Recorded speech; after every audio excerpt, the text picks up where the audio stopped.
At 6:43 a.m. on January 30, 1944, the hillside the men would come to call the Hornet's Nest hung low with smoke and the humidity of the island. The jungle rose in layered darkness, a patchwork of vines, banyan roots, and leaf-shaded gullies. And along the ridge, a maze of slit trenches and concrete emplacements had been carved into the slope like cold teeth. From the foxholes and firing slits came the dry, metallic staccato of machine guns and the deeper thud of mortar rounds finding earth. The tanks, lined below, presented their armored shoulders to that slope and waited for someone to show them what to burn. Jesse Ray Drowley moved through that waiting as if he belonged to the world of waiting. He was not polished in any official way. His hands retained the curl and callus of a man who had thrown up logs and split oak in the northern woods. His face had the wind-hardened lean of a man who got up before dawn and wrestled trees into submission. He had been a logger from Michigan, small towns and long winters, and the habits of that life sat in him. Attention to grain and nut, a spare exhalation when counting risk, and impatience with wasted labor.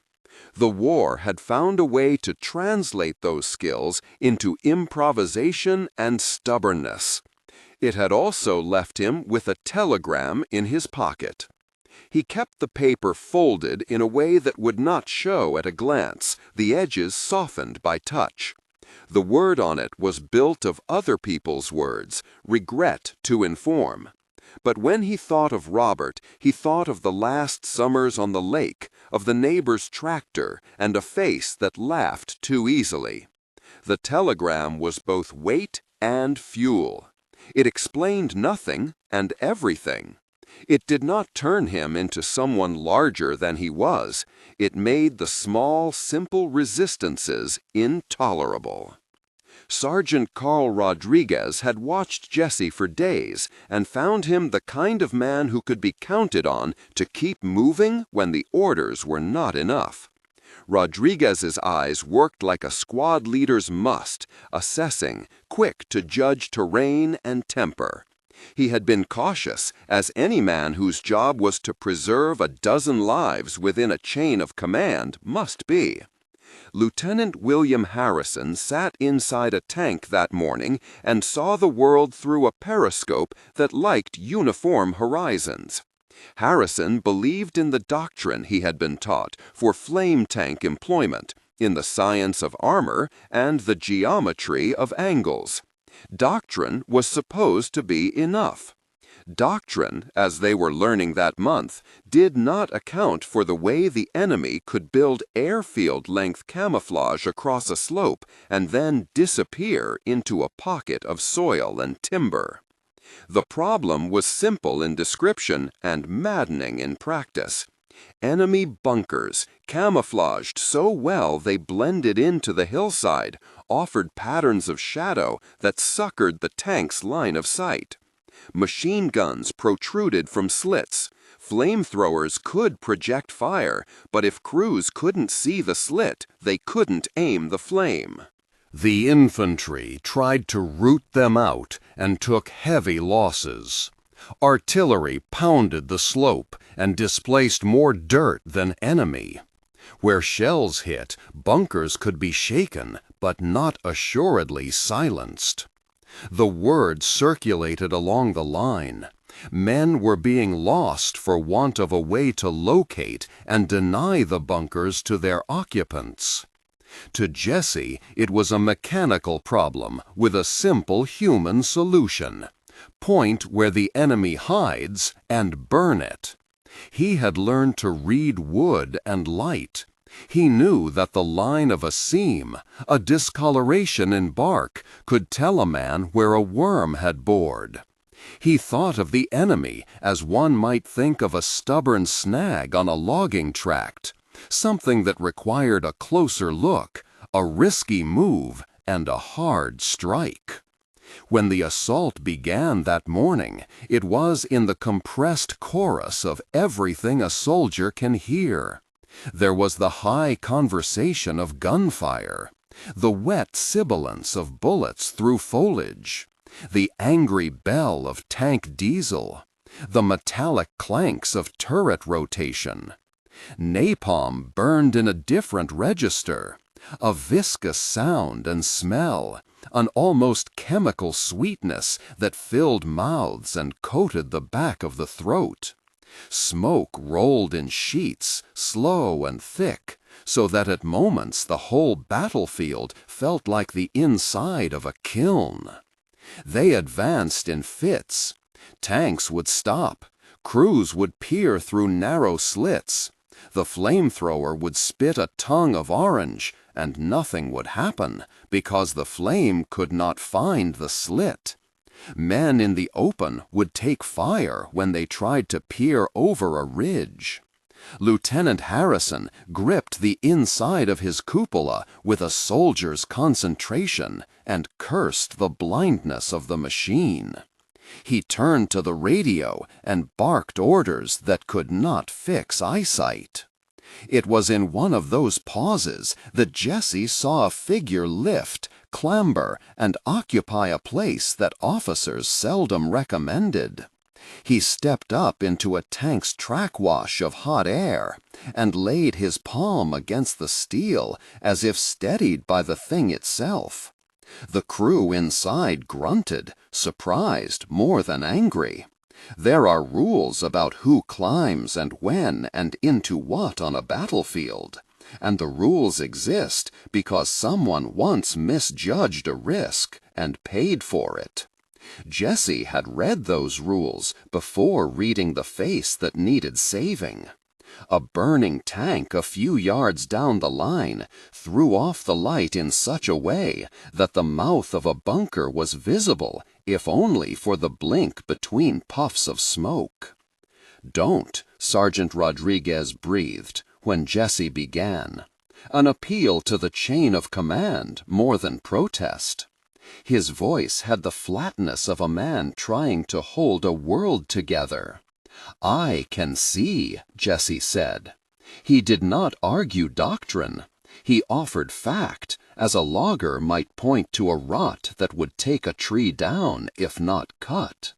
His voice was low and ordered by a will that meant to do what needed doing. The tank commander, Harrison, hesitated. There are many kinds of courage. There is the courage to obey, and the courage to trust another man's reckoning.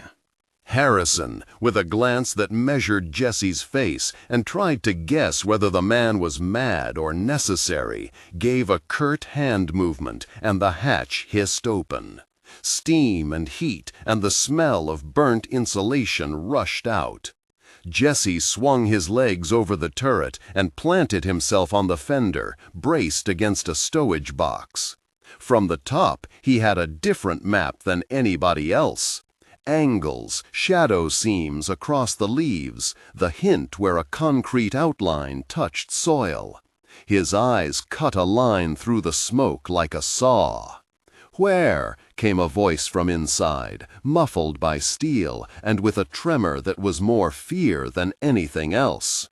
It belonged to a flamethrower gunner who had scalded fingers the week before and knew the feel of burning metal against flesh. Jesse pointed without any diplomatic language. He fixed his arm on a notch in the hill where the vegetation changed. A smear of darker green, a line of disturbed fern. There, third slit from the left above the fallen banyan. See that shadow under the vine? That's their gun. The crew moved with a choreography born of urgency. The turret turned, the flamethrower belched, a tongue reaching like a hand moving to close over a hole in a dike. For a heartbeat, nothing responded. And then the slit's heat flashed, a bright bloom, and the hillside answered with a round of enemy fire that stitched across leaves and metal. A tracer or two flicked near Jesse's boot. The world near the tank spread away into an absence made of smoke and sound. He felt the hollow threat of the rounds, like something knocking a man inside his own skin. But the decision had been made. The risk was measured and accepted. At the same moment, a nearby tank erupted. Flame licked its rear, a monstrous blackened blossom, and men screamed with the short, primal sound desperation makes. Jesse's first thought was of the men enclosed in a museum of heat and steel. His next thought was the practical mechanism of a hatch and how to force it open when the metal was red and the hinges warped. He moved instinctively. He did not think of metals then. He thought of how his father's hand had shown him a knot, and how to prise it, of how to lever a stubborn log from a root bed. The training that had taught him how to free trapped timber translated in his hands to a lever that worked on hot metal. He clambered down at a run, his boots slipping in mud, and reached the burning hull. The air was a pressure that pushed at his shirt. He fumbled a canteen, flung water across the edge of the hatch, and tried to see inside. "You'll burn," somebody shouted. The voice was distant and immediate all at once. Flame and heat hissed against his forearms like a living thing. The tank's crew, coughing, would not open the hatch because inside, the petrol-fed inferno, a touch could do more harm. The tank's radio jerked and died. Jesse put a shoulder against the hatch. There was a small seam where the metal had not fused, a promise of give. He found a tool, something the crew offered him, a pry-bar length or a ratchet that still had teeth, and wedged it into that seam. For a moment, he was certain the metal would resist him forever. Then, with a sound like something tearing, a hold gave, and he levered the hatch a fraction. A hand flailed out, white with soot, trembling. Jesse grabbed it and held while another hand followed. Two men came out in a tumble of coughing and the smell of burnt wool and burning lubricant. Behind them, a third man lay still, not yet moving. His breathing was a thin, mechanical rhythm that would later be described as unconscious, as severely burned. Jesse dragged them away from the tank until the heat was a memory and not a command. Later, in quieter retellings, men would say it was reckless. Later, commanders would debate whether a private citizen's improvisations could be replicated by doctrine. In the moment, it was simply the only reasonable thing. Jesse's hands were blistered. When he looked, he saw the skin had reddened, but the sight was peripheral. He was counting heads like a man counting logs cut in a day. 1, 2, 3. "Get back up there," Harrison said, voice thin and steady. "We have to put that bunker out before they set everything off." Jesse did not argue. He climbed. Climbing put him above the tree line in a way that made shelter mean nothing. He felt exposed, visible like the sapling of a tree set on a ridge. But from that vantage he could see the sweep of slope where the enemy had stitched defenses into the contour of nature. He saw slits, once the smoke moved differently. And he saw, crucially, the thin trail of an enemy runner who had gone to fetch more ammunition. He shouted to the flamethrower crew, giving them numbers, directions. The tank roared and answered. There is a kind of speed that is not measured by watches, but by decision. The faster a man can make a useful choice in a field of incomplete information, the more likely others will live. Jesse's speed was born in part of grief and in part of a lifetime of making timber obey. He had an eye for the small difference that makes one place more vulnerable than another, and he threaded that eye through the tank crew's instruments until the flamethrower functioned as a surgeon's cautery rather than a blunt instrument. Rounds splintered the hillside. Men shouted commands that were hard to parse under the continuous sound of attrition. One of the flamethrower nozzles jammed, stupidly, in the heat, then cleared. A gunner muttered a curse and worked the controls with hands that had been blistered the week before. Another tank's crew radioed in that they had found the command bunker, an emplacement larger and deeper and more heavily reinforced than the others, but they could not see the slit to deliver angle. Jesse's voice came across the small channels like a map. 2 meters left of that vine, he told them. Aim up an inch. No, down. There. Hold. The flamethrower answered with a focused barrel of fire. The bunker answered by throwing lead that pinned itself into the ground like teeth. The tank's armor sang with impacts. A slab of earth convulsed where a shell bit in and threw up clay. A man on the sloped crest of the hornet's nest moved, and those below saw him slump. For a moment the whole hill seemed to breathe, and then, as is the cruel arithmetic of these things, the enemy counters concentrated on the burning tanks like a drawn net. In the lull that followed, Jesse sat on the fender and let his lungs work through the smoke. His hands trembled from adrenaline and the heat. Around him, men were alive in a way that was both extravagant and precarious. Someone pressed a cigarette into his hand. He declined it. Tobacco did not taste like victory to him. It tasted like a thin attempt to blot out the metallic aftertaste of close fire. Rodriguez came up the line, eyes telling the story of a leader who had been forced into improvisation and partly resented it. He did not blame Jesse. A man like Rodriguez understood that war had no monopoly on the right answer, and that sometimes the wrongness of a rule was clearest when seen from the belly of its consequences. "You could have been killed," Rodriguez said, without any accusation, only a fact stated aloud. "I almost was." Jesse's voice was small against the continued background. He did not offer heroics, and he did not ask for admonishment. But they were still in there. "Still in there," Rodriguez repeated, as if laying down a ledger. Men who saved others did so with receipts that never balanced.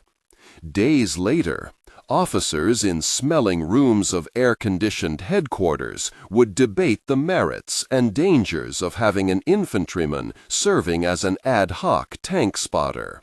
They would write memos and quote doctrine and draw formal diagrams that clarified nothing of the smell and blood and breath that actually fill a battlefield. They would also, in that same slow, bureaucratic fashion, take note of the practical effect. The bunkers were neutralized without a wholesale slaughter of men trying to root them out. The tanks suffered damage, but not catastrophic loss. And the infantry's casualty rate where Jesse had directed the flame was markedly lower than before. For Jesse, there was no sense then of institutional consequence. He slept when the lull allowed, all at once as a man who had emptied a quota of worry. He thought of Robert once in the short hours before dawn rubbed the sky with color, and he felt a sorrow as precise and ordinary as a cut. The telegram had done nothing but move a memory into the center of his life. It had not turned him into a story anyone would later tell. The battle pressed on.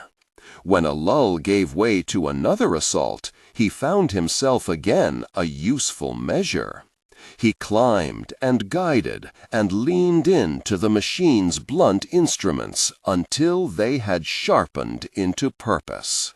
Men inside ran for slits that were not there and then fell into a confusion of smoke. The aftermath of that small, desperate calculus was measured in breathing and the number of men who had been spared the slow trade of probing assault. The hornet's nest began to unwind into a quiet that was not peaceful but determined. The enemy, faced with fire that found its hiding places, ceased to operate as a single lethal knot. On the ridge afterward, men sat with their backs to the ground and let the island's insects reclaim the quiet. Jesse sat too. He had no sense of grandeur. He had a hollowness that in different life might have been occupied by the warmth of an oven. He was a man who had done what needed doing and now had to answer to what it had cost. His hands were marked, blisters, rawness, the immediate inventory of a man who had touched heat. He counted the living as if counting logs, and the ledger seemed all right for that day. In the weeks that followed, the story made its way through channels that measured victory in dispatches and metrics. Reports noted that spotters guiding flame had reduced infantry casualties in similar engagements. The Armored Corps officers in their rooms added procedural recommendations for communication between infantry and armor. Somewhere in the fold of those recommendations there would later be language that institutionalized the utility of a cross-branch eye, the formalization of a spotter role. Men who study doctrine would point to changes made after Hornet's Nest as evidence of the human factor in military adaptation. But such institutional translations always lagged behind what had actually occurred in the smoke and the singe. Jesse did receive recognition. The citation that accompanied his medal would be written in the cool language of official praise and would note his extraordinary heroism in action. Men famous for a single act are often presented as archetypes, compressed into a few laudatory lines that cannot hold the texture of panic and the smell of burnt insulation. For Jesse, the medal was a piece of metal and a public accounting. For others, it was a narrative device to explain how doctrine changed without having to reckon for the mess of human improvisation. After the war, Jesse returned to Michigan. He found a life that recognized him less than a formal award would suggest. He went back to trees and cold mornings and work that paid in honest measure rather than in parade ribbons. He married and worked and went to the little gatherings that veterans sometimes held, the meetings where men compared scars and stories in a way that stitched memory into a community. He was known to the men who had served with him. The Army records held his name. Official histories listed his action. The town, compressed by time and the business of living, did not make a hero into a monument. A man can be both a public event and an ordinary neighbor. Jesse was both. The logic of his life after combat was like the logic that had carried him on the ridge. Keep moving, meet the thing, make it yield. He taught some boys the art of reading the grain of wood, and he taught them, more quietly, how to look at danger and decide whether it was worth the risk. When he was older, his hands bore the map of time. The skin thinned, the calluses smoother, but still there. He did not wear his medal as if it were a sheet of his identity. He kept it in a small box because it was a fact, not a proclamation. As years folded into decades, the institutional memory sometimes remembered more than the public did. Manuals were adjusted. Flame tank deployment doctrine made allowances for infantry spotters. The technical language receded into jargon and field manuals, and the men who had been saved told their own children of a lanky logger who climbed tanks and pointed out where to burn. At reunions, names were said and plates were passed. Jesse would sit at the edge of a circle and listen as those around him gave the sort of voice to memory that keeps the dead and the living bridged. The story of that morning at Hornet's Nest lived in two registers, the immediate and the legacy. In the immediate register, there was breath and heat and a man whose small practical courage had saved lives. In the legacy register was doctrine, medal ribbons, and the slow institutionalization of a practice born of improvised necessity. Which one mattered more depended on the listener. For the men who had crawled away from flame and shell, the memory of a hand that had dragged them clear was enough. For the army, the memory was something to be folded into the next set of orders. Sometimes Jesse thought of Robert in quiet hours with the sense of scales tipping toward sorrow and toward duty. He never made a show of grief, and he never referred to Robert as an excuse for heroism. Robert was, in the interior grammar of Jesse's life, a reason and not a prop. The telegram in the pocket had not made him brave. It had made his choices shaped differently. In war, motives multiply like the paths of a river delta. They branch and wash together. Jesse allowed his to be simple. People who sought out heroes often wished for clean narratives. A lone man against the machine, a single blow changing history. The truth was more porous. Jesse did break every military rule that slowed him, but he was also joined to other men, to tanks and commanders, and a vast, indifferent machinery of war that sometimes ate men and sometimes yielded to patient improvisation. His act was never entirely solitary. It depended on a crew willing to open a hatch, on a commander allowing him to climb, on the stubbornness of men who refused to treat doctrine as scripture. It depended, too, on the bad luck of the enemy, their camouflage, their bunkers, and the good luck of a seam in the hillside that could be seen in the quarter-second between puffs of smoke. Years later, a small exhibit would include a grainy photograph of men seated on a tank, their faces washed in the gray of history. Jesse's name would be on a plaque. Veterans would come and touch the metal railing and say his name. For every public note, there were private ones. A letter from a man he had pulled from a burning tank. The child of a saved corporal who met Jesse once at a fair and thanked him with a shy embrace. These were small currencies of remembrance. The island itself kept its secrets. The hornet's nest had been cleared, then left to time and reclaiming vines.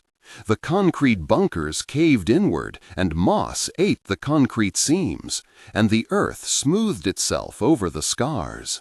Fire as a symbol of destruction and of illumination threaded through the story. It had burned to kill, and it had burned to reveal.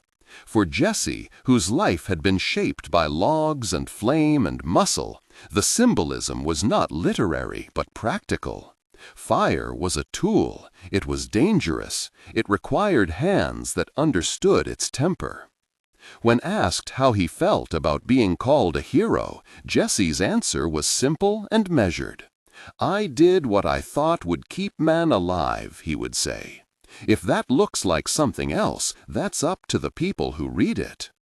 He never sought billboards or a headline. He wanted only the small certainties: a roof over his family's head, a place at the table, the knowledge that his hands had something useful to do. The medal he accepted because men in uniform had seen fit to award it. He wore it for the men, for the fact that an institution had noticed one act among many. There is in small-town memory a kind of justice that is not legalese. The neighbor who brings soup to a widow, the man who fixes a fence, and Jesse's justice was of that kind. Stories of improvisation have a tendency to congeal into parables, the lone innovator who breaks rules and changes the world. The reality was more complicated and more human. Jesse's improvisation saved lives and nudged doctrine. It did not by itself rewrite strategy. It did change how some people thought about the interface between infantry and armor. It introduced a small humility into a large machine. Sometimes the right answer is not written in a manual, but visible to an attentive eye. The lesson was practical and stubborn. You could not burn what you could not see. If the human eye could find the seam, then flame could, which means men could live. Memory favors tidy moral arcs, but the life of a man resists tidy summarization. Jesse returned to the mills and the snow and the long winter tasks. He sat at family tables and listened, sometimes, to men who wanted to lionize him. He deflected as if the act had been no more than a day's work. In that deflection there was humility and a reluctance to let terror become a cloak for pride. The hornet's nest had many witnesses and many unnamed participants. Some were saved by Jesse's choices, others were not. Death and survival do not always yield to fairness. Rules had been made by people far from the hillside with maps and training aids. In the thick of things, a new solution emerged, not as a rejection of discipline, but as an adaptation. It was the sort of lesson a practical man learns from a chop saw or a falling tree. You adjust to what the wood tells you. When veterans met and the decades had turned the island into a memory rather than a location, men who had been saved by a logger-turned-spotter often touched the medals on his chest and called him a hero with voices that betrayed the strain of living with what they had seen.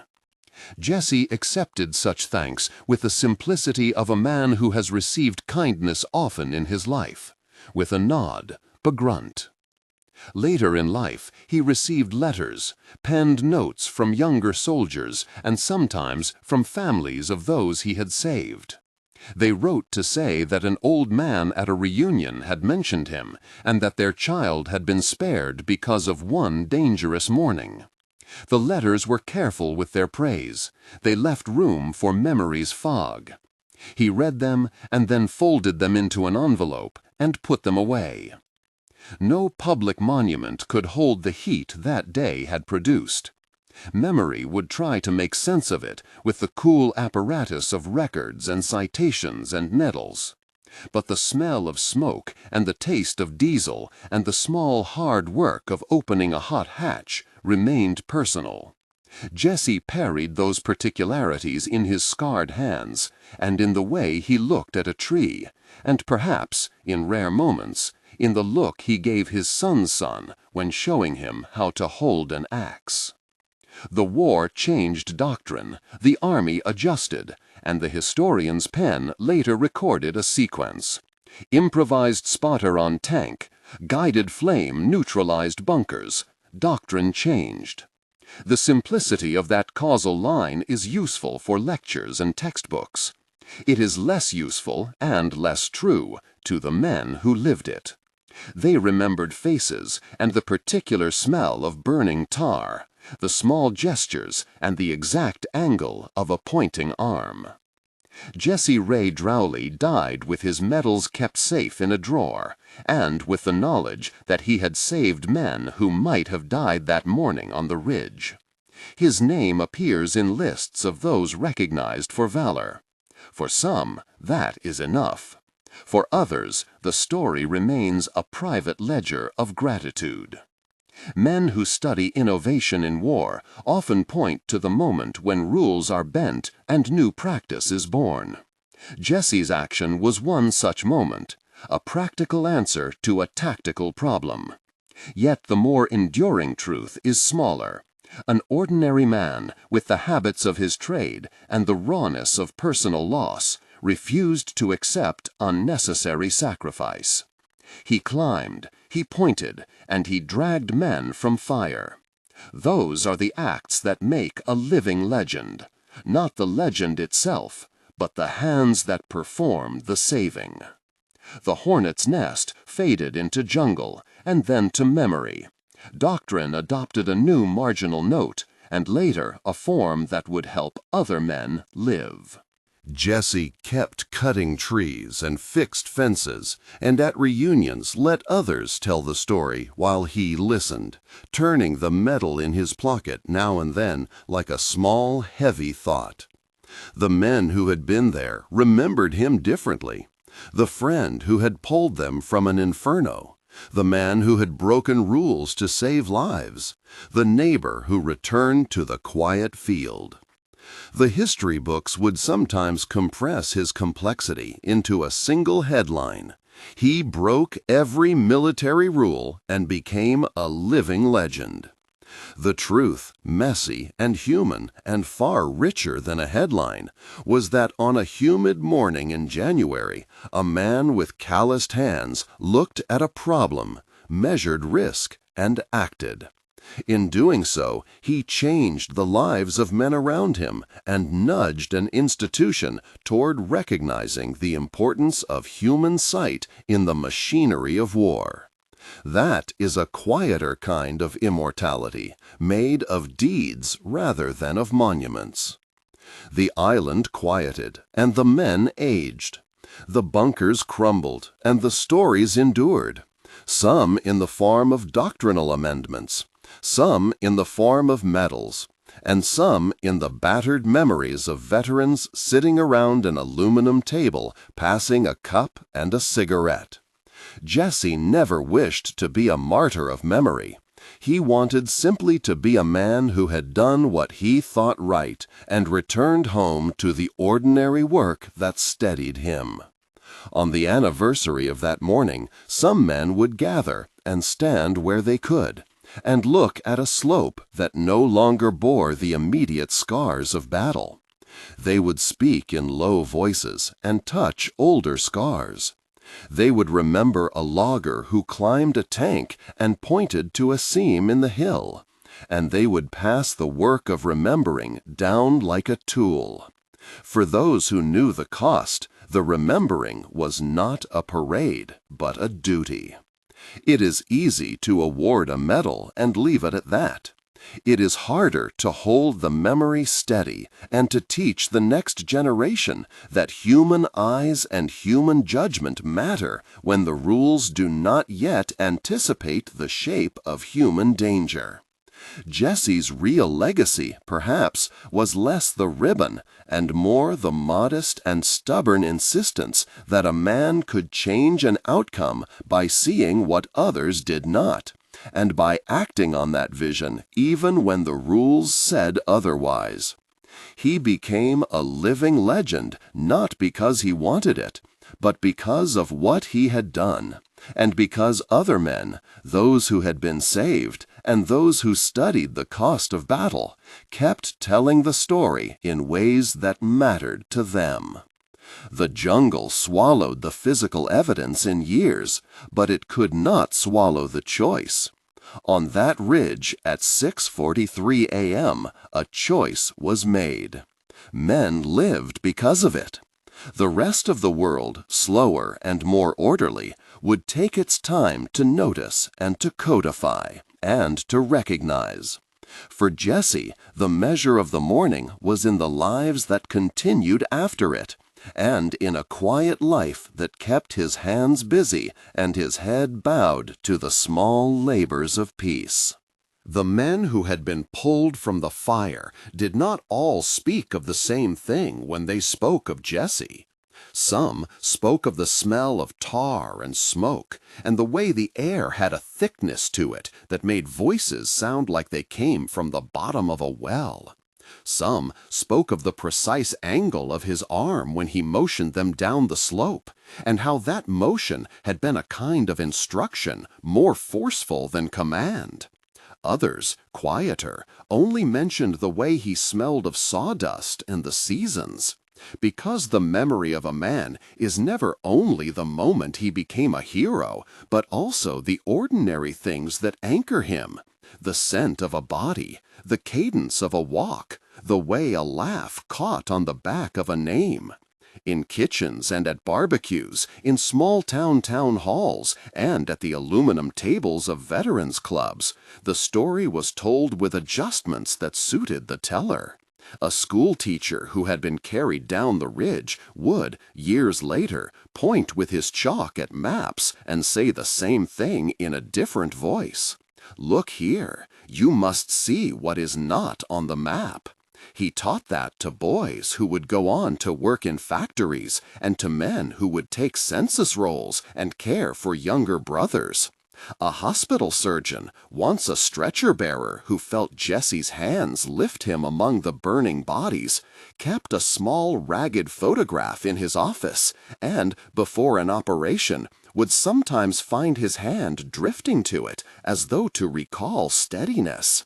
"There are things you learn in war," he would tell his residents, "that are about seeing. You learn how to keep your eye when everything else wants to be lost." The medal in Jesse's drawer became a modest object of dispute among neighbors when his cottage was sorted after his death. His niece wanted it for the family trunk. A former sergeant argued it should belong to the regiment. A young man who had never seen battle but had been the keeper of Jesse's mailbox for years suggested it be lent to the Veterans Museum across the county. They compromised by leaving it where Jesse had left it, folded into a drawer with nails and a pocket knife, until, finally, the niece, with a small, decisive kindness, took it and placed it in a cedar box. It traveled with her through moves and marriages, and when she was old and her hands could no longer make the box feel like shelter, she passed it to her son with the same resignation with which she passed other small burdens of family history. Keep it somewhere you can find it. He kept it on a shelf behind expired manuals and a folding level. Institutionally, the ripple took a different shape. Doctrine does not change with a single morning. It accumulates evidence and stubborn anecdotes until a lesson becomes defensible in print. For a time, the incident remained a marginal note, an addendum in after-action reports that officers filed away under lessons learned. A young captain who had been under Jesse's direction that day wrote in careful shorthand about human sight and judgment. He described the way a man who had been a logger could find danger in a seam of ground the general's maps had ignored. His report circulated among a handful of men who taught at the schools that shaped officers. They argued, sometimes in polite memos and sometimes over whiskey, about the dangers of encouraging deviation from orders. A few of them, remembering the men who returned to families because rules had bent, argued louder for training that would not only teach obedience, but would cultivate judgment. Years later, when manuals were revised in a slow bureaucratic rhythm, the editors added a paragraph about situational discretion. It did not mention Jesse. It could not. Manuals are not about single names.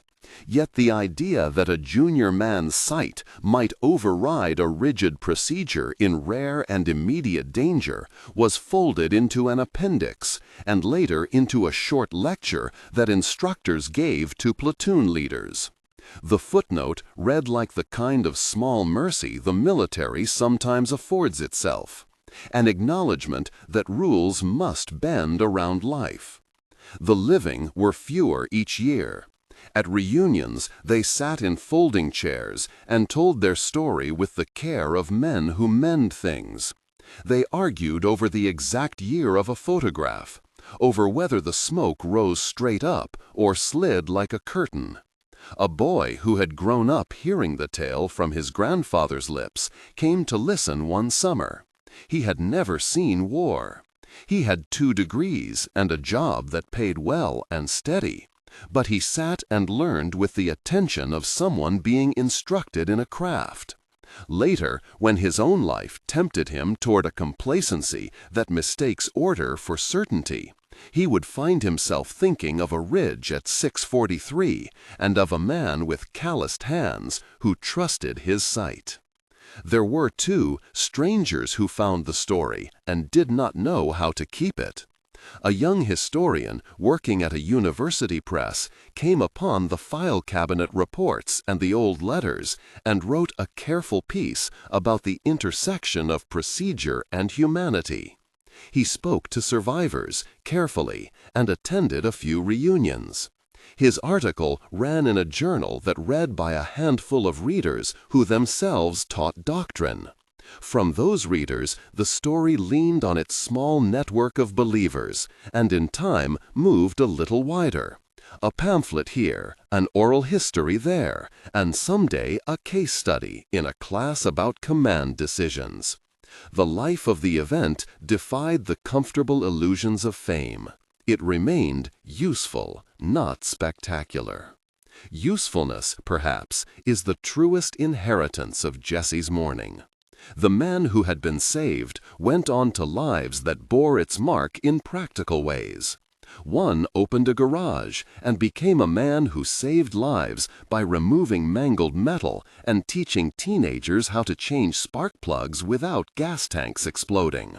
Another became a pastor who refused to sermonize victory and instead preached about responsibility and the quiet costs of choosing. They carried scars, some thin white lines across arms and legs, some part of them that would not be visible in a photograph. They also carried a habit of attention, watching for folds in conversation, for the slow repetition of a gesture that meant worry, for the way a neighbor's door hung a little differently from the hinges. The legend that grew around Jesse's act sometimes eclipsed the small complexities that made it possible. People tended to package heroism into symbols because symbols are easier to carry. But the men who had been there remembered the boredom of waiting and the relief of being alive afterward, the strange ache of gratitude that sometimes felt heavier than sorrow. They remembered jokes they told in the mess, and the way one of them, an electrician who never could keep a straight face, broke down in the middle of a reunion when he confessed he had never learned how to show thanks without clumsiness. They laughed, and they held each other steady in the laughter. On a cold autumn afternoon, years after the island had been a map of scars, and then slowly a patch of green, a young platoon leader attending a training session visited the small Veterans Museum. He moved through displays of helmets and ration tins and paused at a simple case, a medal, a faded photograph of a man in work-worn clothes, a note in a cramped hand that read only a place and a time. The leader thought of orders and of the forms he had filled and of the neat lines of doctrine he had been taught. He thought, too, of the way a face can hold the urgency of a decision more sharply than a written command. That evening, back at base, he was given a map and a mission that felt at first like a problem that only intelligence and planning could resolve. The map showed contours and elevations, but there were too many small variables and not enough time. He remembered, without quite naming why, the photograph and the angle of an arm that pointed to something others could not see.